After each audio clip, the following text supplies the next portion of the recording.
Bueno, y a propósito de este planteo, que efectivamente ha sido una novedad para la justicia argentina, estamos aquí con dos familiares de militares que estuvieron presos por casos de lesa humanidad. Está con nosotros Aníbal Guevara y Ricardo Miculán.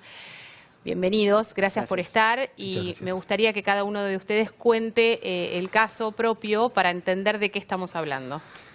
Bien, mi padre se llama Aníbal Guevara, igual que yo, perteneció al ejército, era un oficial para el 1976, que son los hechos por los que lo acusan. Tenía 24 años de edad y era un teniente recién ascendido al grado de teniente.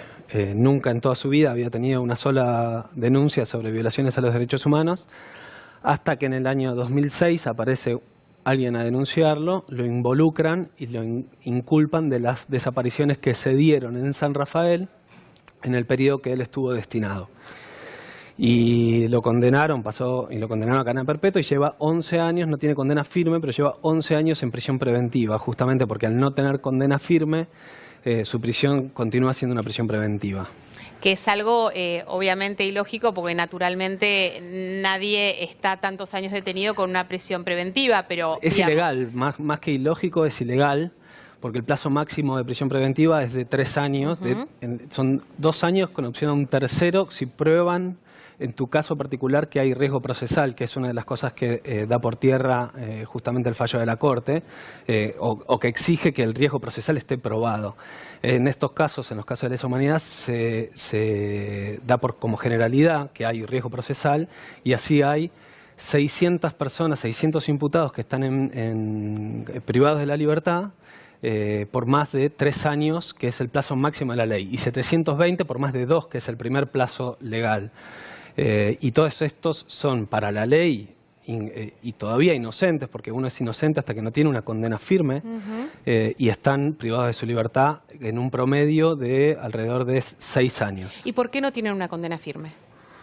Y porque se tardan en los procesos, porque los procesos son ridículamente largos, y además se van estirando los plazos.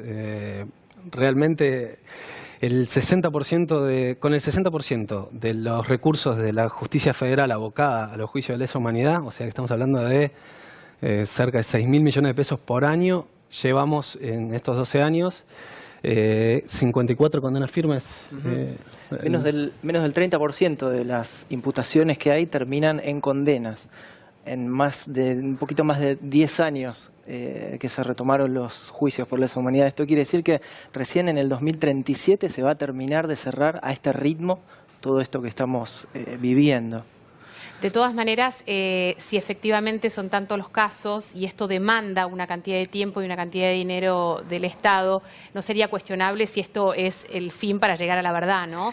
Pero el problema es que no hay verdad. Se trata. Justamente el problema es que no hay verdad. En estos 12 años de juicios, 10 años de juicios que llevamos, no sabemos más de lo que sabíamos después del juicio de las juntas o del informe de la CONADEP. No tenemos más información que esa. Sabemos lo mismo o parecido, porque a nadie le interesó ninguna verdad de los imputados. Entonces, en estos casos, al contrario, tenemos menos verdad.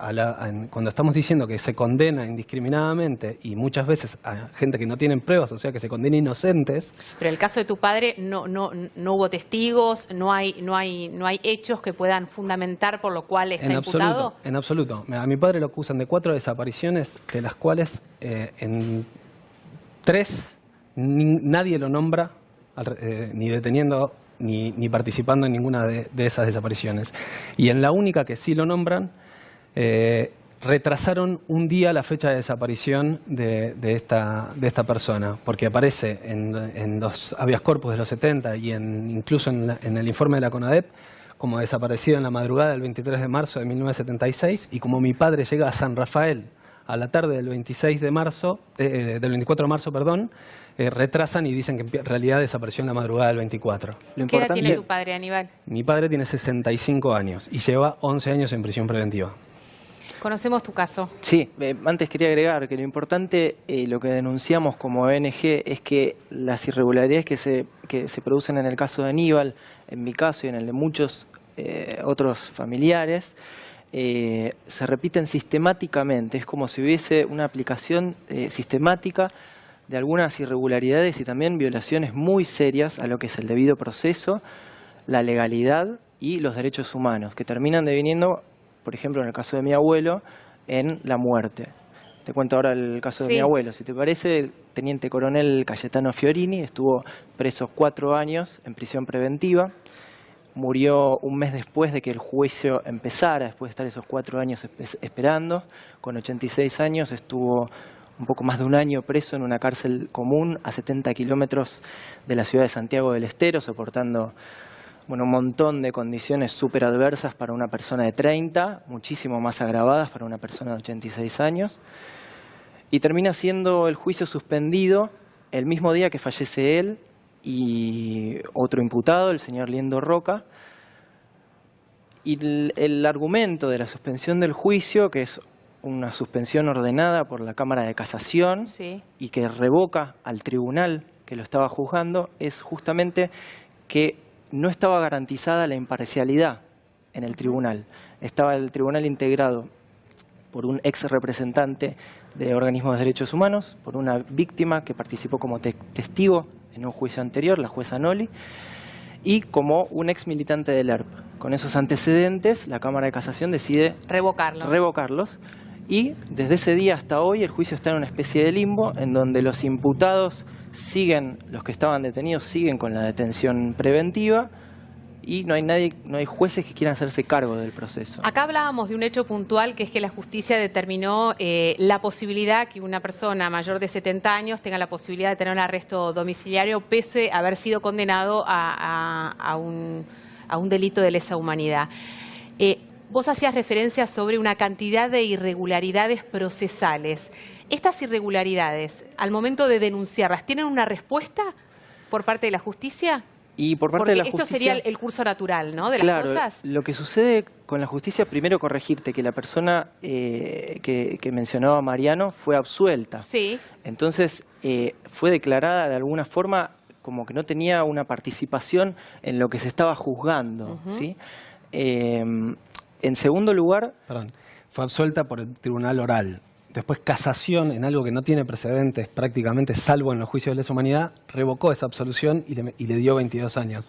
Eso también algo rarísimo y solamente que habla de este derecho paralelo que son los juicios de lesa humanidad. Sí, lo que sucede con las denuncias que hacemos es algo que también pasa en casi todos los ámbitos de la justicia, del ámbito estatal, en donde de alguna forma lo que uno denuncia o cuando uno hace una observación, una exigencia, un incumplimiento de la ley, queda tomado al libre arbitrio de la persona que lo toma. En el caso del tribunal, nosotros como imputados hacíamos las denuncias ante el propio tribunal y el propio tribunal era el que las desestimaba.